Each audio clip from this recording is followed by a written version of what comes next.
NASCAR has seen controversy before, but this one felt different because this wasn't just about racing. This was about a YouTuber stepping into one of the most competitive motorsports in the world and doing it with serious backing. When Cleetus McFarland made his NASCAR debut at the North Carolina Education Lottery 250, it wasn't just another entry on the grid.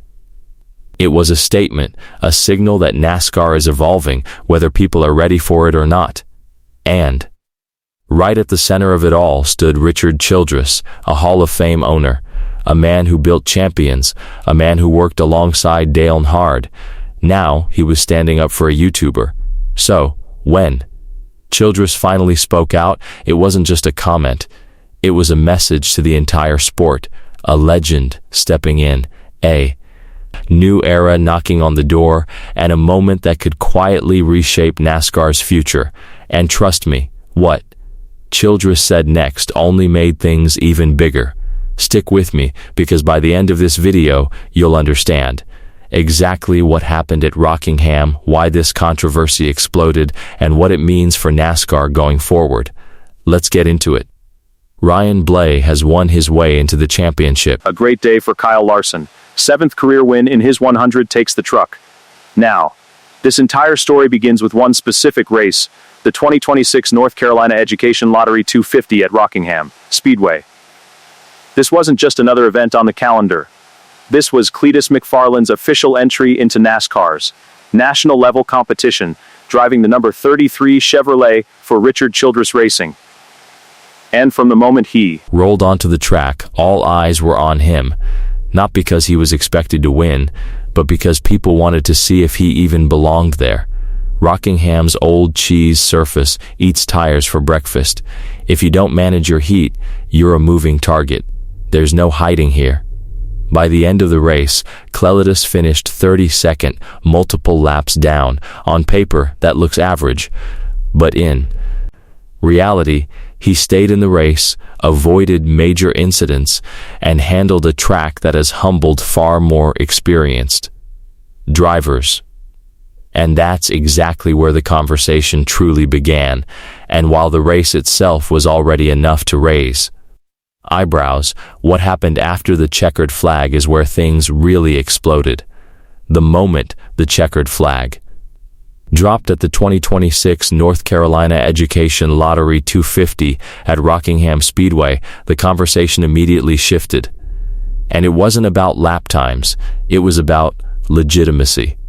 Criticism came in fast, and it came in loud. Many fans and insiders argued that Cleetus McFarland hadn't followed the traditional NASCAR path. Drivers usually spend years grinding through ARCA Truck Series and Xfinity, proving themselves step by step, but Cleetus entered at a much higher level, backed by Richard Childress Racing, one of the most respected teams in the sport. To some, that didn't feel earned. They questioned whether popularity had replaced merit, whether millions of subscribers had opened a door that others spent years trying to unlock.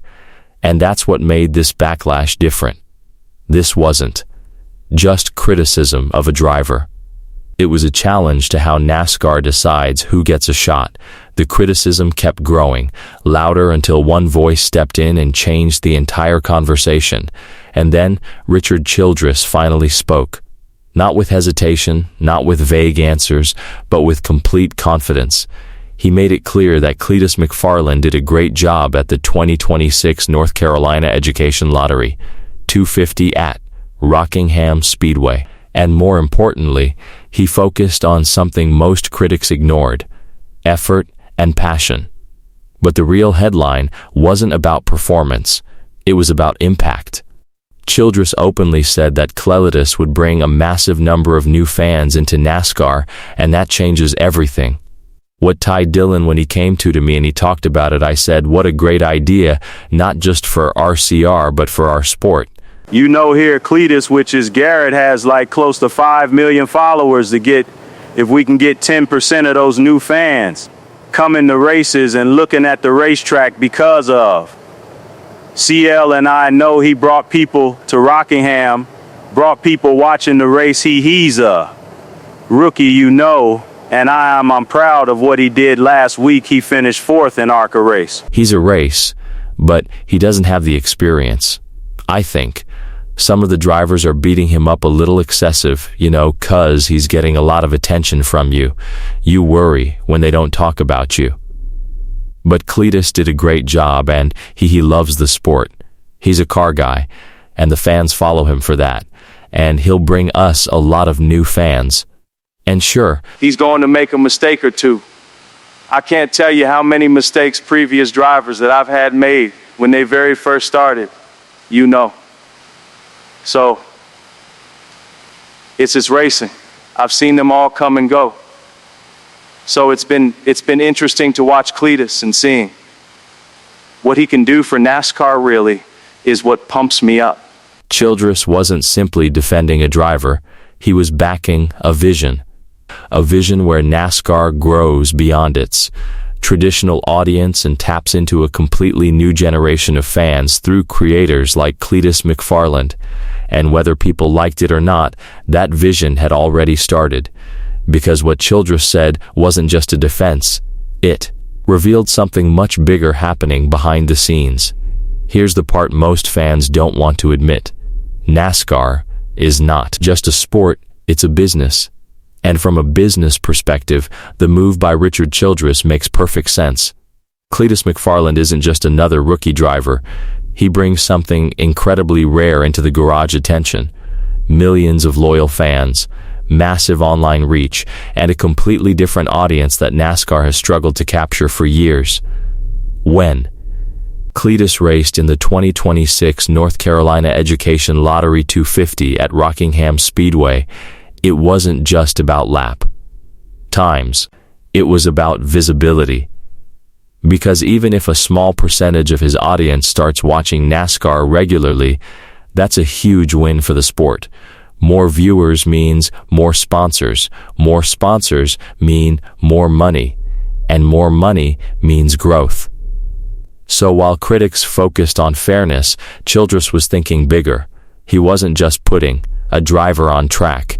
He was investing in NASCAR's future. But even with all the business logic, there was still one major problem no one could ignore.